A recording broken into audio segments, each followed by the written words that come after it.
Bounties, the metric the world government uses to assess the threat level of pirates across all the seas. In many instances, bounties serve as a great narrative tool for Oda to convey certain messages, and in a lot of cases, he even sneaks in hidden meanings through the numbers using a form of Japanese wordplay known as Goro Awase. Now in series, bounties are based on the information the government has gathered based on a specific individual, and more times than not they are not entirely accurate and serve merely as an estimation based on given information. This can lead to low balls like in the case of Chopper, or high balls like in the case of people like Luffy off the Whole Cake Island, whose bounty was inflated by the propaganda that Morgan spread.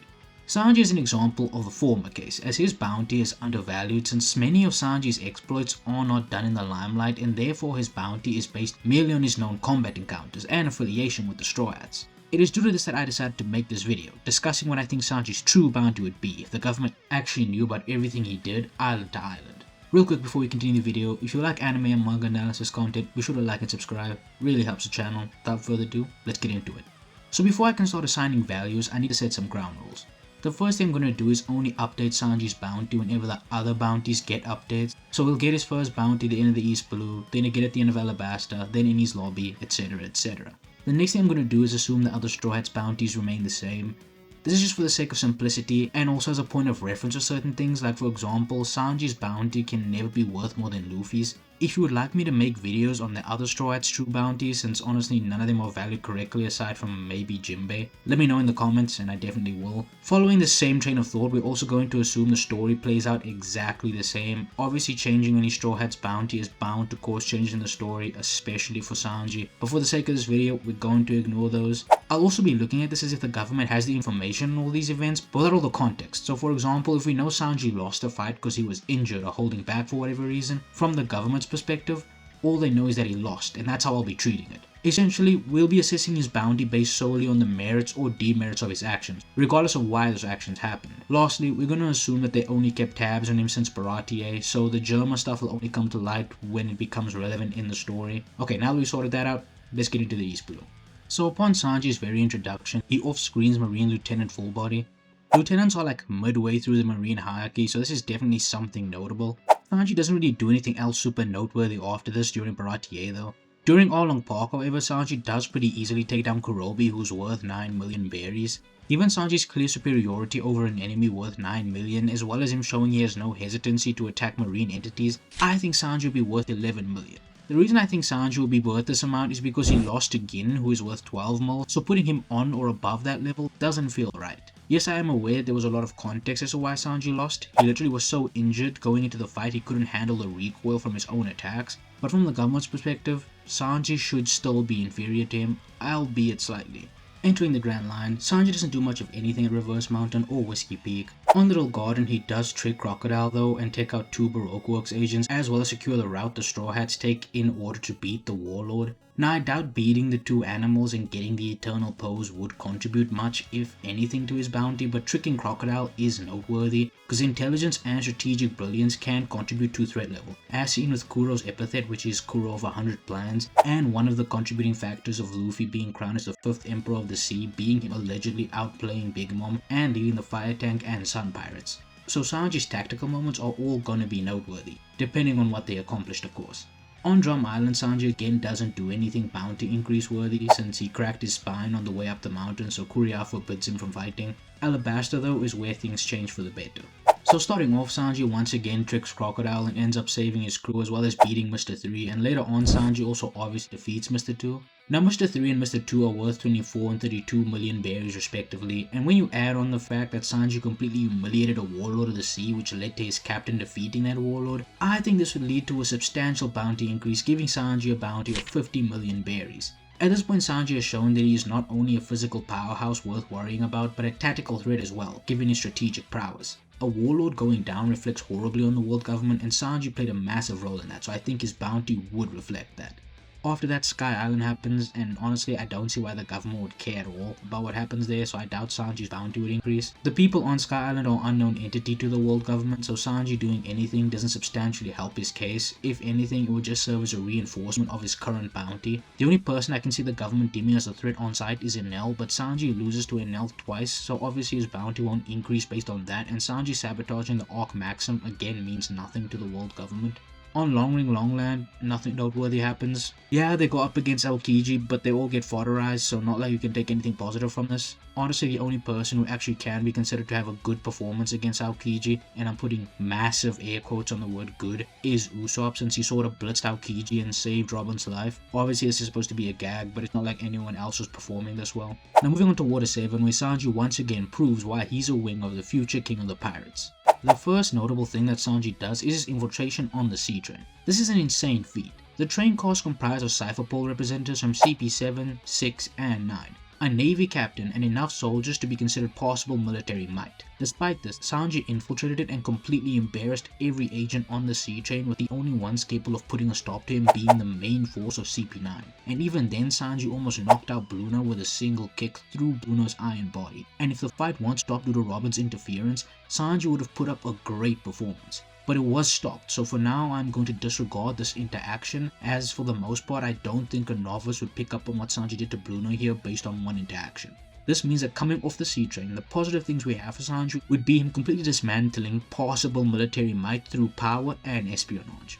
Obviously, Sanji didn't beat everyone on the sea train through brute force, but he disconnected some of the train cars, which completely took certain players out of the equation, which once again highlights his tactical brilliance, and this even led to Captain T-Bone getting viciously cut up by a barbarian on the sea train tracks. Now I'm sure some of you would say that the government wouldn't attribute T-Bone's defeat at all to Sanji, and I'm not sure if I agree, since T-Bone himself is thinking of Sanji right before he encounters Zoro and screaming about how it's the blunder of a lifetime that they allowed Sanji to do this to them. So I think in their Navy report, if they were truthful, which we are assuming, both Sanji and Zoro would get the credit, just for different reasons of course. Now on to Enies Lobby, where Sanji's bounty would end up skyrocketing. Now the world government would already be aware of the general raid stuff Sanji did, including defeating Jabra, and that netted Sanji a bounty of 77 million originally. Now what the government did not know is that Sanji is the one that started closing the gates of justice. This is an insane slap in the face to the world government, because not only was Sanji the deciding factor in the Straw Hat's escape, he also caused the Navy to start firing on themselves due to the whirlpool the gates created, causing untold damages and casualties to the world government. Given the fact that Sanji just beating Jabra before got him a bounty of 77 million, him going into Enies Lobby worth 50 million and showing both before and after the raid on the Judicial Island that he is a direct threat to the world government,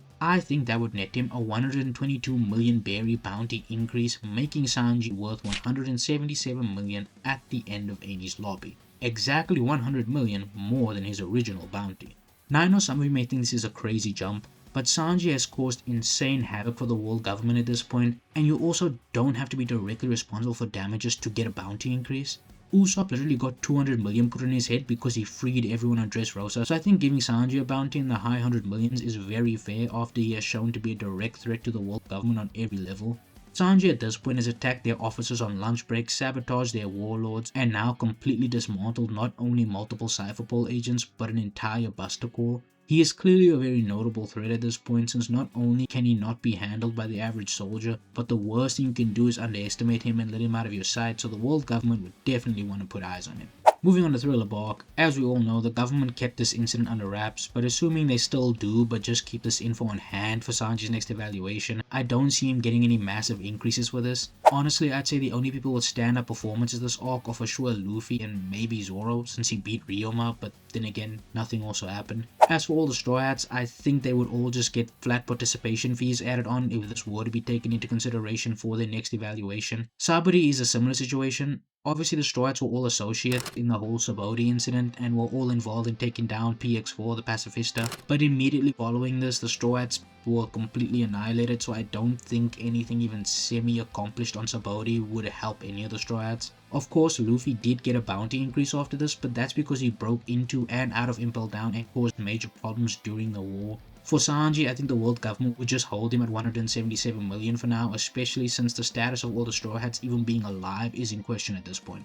Given all this, we will now move on to the time skip. Kicking it off with Return to Sabaody, the only noteworthy thing is Zoro and Sanji comboing a Pacifista. Now both think that they could have soloed this thing, and I don't entirely disagree, but even if they are wrong and it takes two of them to one-shot it, this still proves that they, and most importantly Sanji for the sake of this video, need a bounty increase, since pre-time skip it took the entire Straw Hat crew to barely beat one.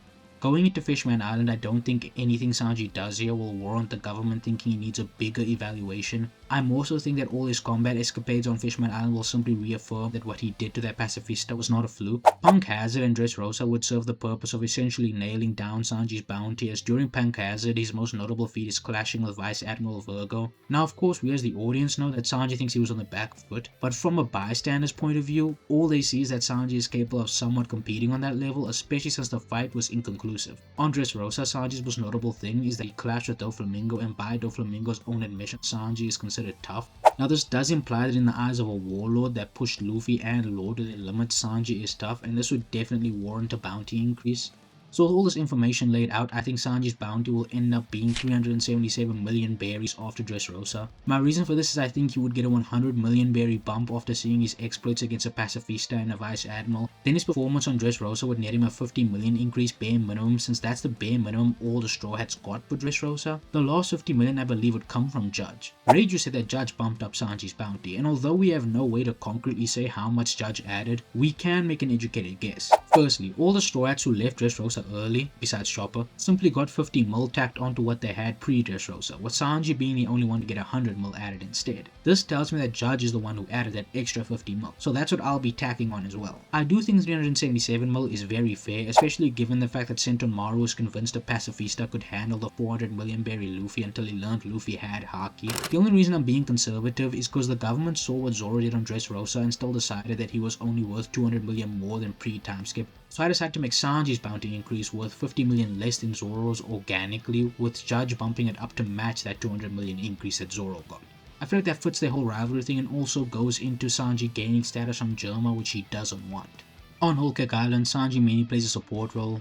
Of course, he plays a big part in sabotaging the Tea Party, and Sanji is also shown dodging sneak attacks from Katakuri, blocking attacks from Big Mom with the help of Luffy, and speed blitzing Oven. Now disregarding the Oven speed blitz, because firstly, Sanji is worth more than him by this point in this new timeline, and secondly, this feat is explicitly meant to happen so fast nobody notices it. What Sanji did at the Tea Party will net an increase. Dodging an attack from the infamously perfect, strongest son of the Charlotte dynasty who can see the future is certainly something to note, and blocking an attack from an emperor is even more noteworthy. Sanji also in canon got a bounty increase thanks to his association with Germa, so that will also be taken into account. Now that we have all that laid out, I think Sanji's post-Whole Cake Island bounty will be 433 million berries. Now I know this increase seems extremely small, but we have to take two things into consideration. Firstly, in the scenario, Sanji entered Whole Cake being worth almost 400 million berries already, and second, Jinbei said that once you hit 300 mil, it becomes much harder to increase your bounty. Sanji got a massive increase originally because the government realized how completely undervalued he was, and in this scenario, they are already aware of the danger he poses. Unfortunately, Sanji's role during Whole Cake Island was that of a cook, so as a combatant he didn't do much, and his familial relations won't give him that much of a boost. The same can be said for his contribution to the raid, as given his value, him contributing would be expected. But I think him showing he can stop attacks from an emperor and evade attacks from his top commanders would net an increase, which is why I gave Sanji this increase.